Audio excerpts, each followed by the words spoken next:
Oh, la, la, la. Rico, they're dead. They are dead. Woo! 2 con artists, 2 caskets. Good Monday. How the hell are you, beautiful? Oh, Mikey, you sound recharged after your vacation, and what a gift that you got.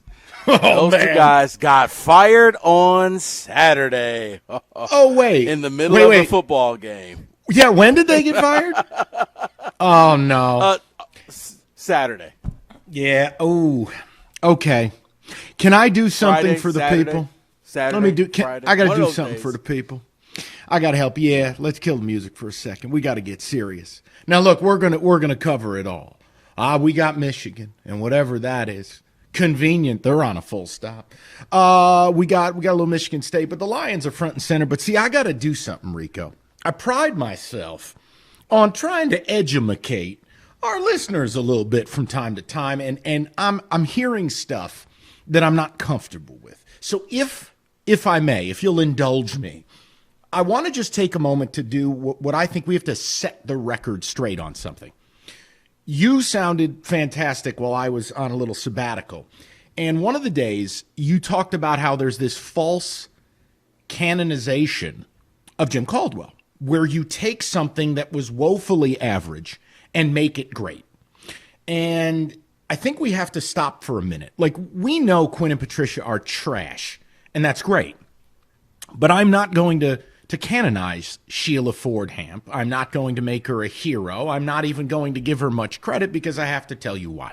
And this is a vehement disagreement I have with Scott or anyone who holds this opinion. She lit the match that set her own home on fire. And as she stood in the front yard watching her mansion burn, she simply called 911 and said, "Help me, take my strong hand." You don't get credit for that. See, this is the issue here. She empowered this mess. It is well known she has been the power broker, the voice for her mommy since 2015. And she is also the reason these two were brought back last year. She was intimately involved in that process. And if you don't believe that she had a voice in guiding what she was about to take over, right? Like in the month of January and February, knowing she was taking this thing over, then I don't know what to tell you. She empowered this bum to use a top 3 pick on a bum corner. You don't think she had an ability to step in and be an adult in the room? She didn't. Everyone in the NFL knew you had a bottom 5 GM. I want to be fair, Rico. A bottom 5 GM and a bottom 5 coach. I think they were both the worst in football, along with David Caldwell, who's now dying on the bullet as well in Jacksonville, but bottom 5. If she had a clue, they were both dead the day the season ended last year. But here's the key. And this is where I just indulge me. Hell, I'll leave next segment. Guys, you have to understand something. What I saw Saturday, despite the organization's best attempts for nobody to see it, I mean, they went full North Korea. Please don't stream this. We're only inviting 6 people. Oh, we're doing it Saturday at 4. Let's do it in the middle of Michigan losing their game. No one's going to be paying attention to us now. Right. In amidst seeing it, and if you take everything I just said, Rico, and take her disastrous decision-making, she was a part of the reason these guys are here. She's a part of the reason, or a primary reason, they stayed. It's her fault they didn't take a quarterback at 3. And now she makes this move. And I watched someone who was a disaster on Saturday. She was ill-prepared for the moment. I mean, do me a favor, Sheila. Sit up straight. Look into the camera. Talk to us like we're an adult. I mean, I've seen better posture in a cannoli, and it's made of pastry. Now, second of all, do us all a solid. If this is important to you, go to the facility.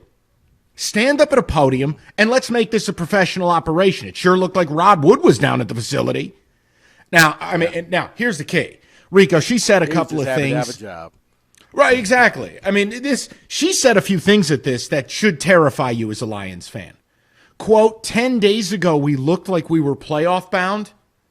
dude, you may as well sound the alarm. Sheila, you're telling me you know nothing about football. Like, you don't even know what you're watching.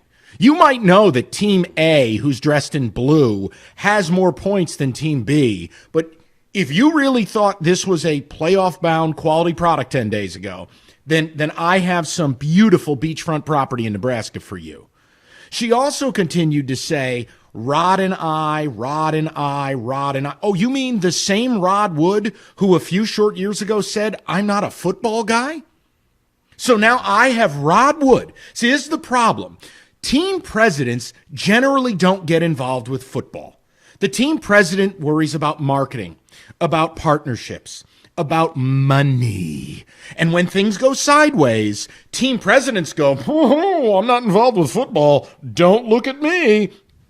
With the Lions, though, it never happens. Just like Tom Luan was given a say, Rod Wood is now given a say. Rod Wood, right? The family banker, where if you were, one of the zillion Fords who has $1 zillion and you needed some investment help, you go see Uncle Rod. This guy is now playing a role in the selection, the hiring and firing of football people. Did you notice on the website? And I'll give credit. Our former producer, Matt Derry, his Locked On podcast, he noted this on Saturday. He beat me to it because I'm not on the air on Saturday. But Rod Wood's title's changed on the website. This is the issue, people. And I'm telling you right now, I hope she proves me wrong.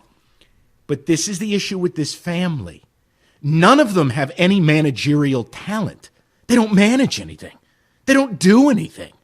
I mean, do you think coached youth soccer is a part of Bob Kraft's bio or Arthur Blank or Jerry Jones? No, they built things in this world. Sheila's accomplishment is just being alive long enough for the rest of her family to fail, so she finally got a shot at this after being passed over multiple times. I mean, think about it. Bill Ford Jr. was a disaster at Ford and a disaster helping his dad run the Lions. Her father's a disaster running the team. Her mom didn't do anything.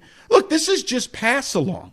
So for her to step up and finally fire these two, hey, that's great, except it's her fault they were back. It's her fault they wasted a top 3 pick. And now I got to be honest, watching and listening, Rico, to what I saw Saturday, I have less faith in her. Because she looked like someone who's never had to run anything. Oh, sure, she sits on a couple of boards. Rico, you could sit on 3 charity boards by the end of today if you wanted to. Oh, she's on the NFL events committee. Yeah, real prime role. She has absolutely no presence. She had nothing to say. What she did say was bad. And her playoff-bound comment from 10 days ago, my God. So I just want to set it straight as I see it. That's what I'm paid to do. I'm not clapping for her. I'm not giving her any credit. This should have been done last year, but she doesn't have a clue. She doesn't know what she's doing. And now it's her and Rod Wood guiding the future of this organization. Oh, boy. Rico, where do you want to go with it, big dog? 248-539-9797. So sexy. Oh, Mike, we're in a ton of trouble because it's just the fact that, like you said, I still don't think that they know what they're doing. And it's kind of like what I told Gator in the crosstalk.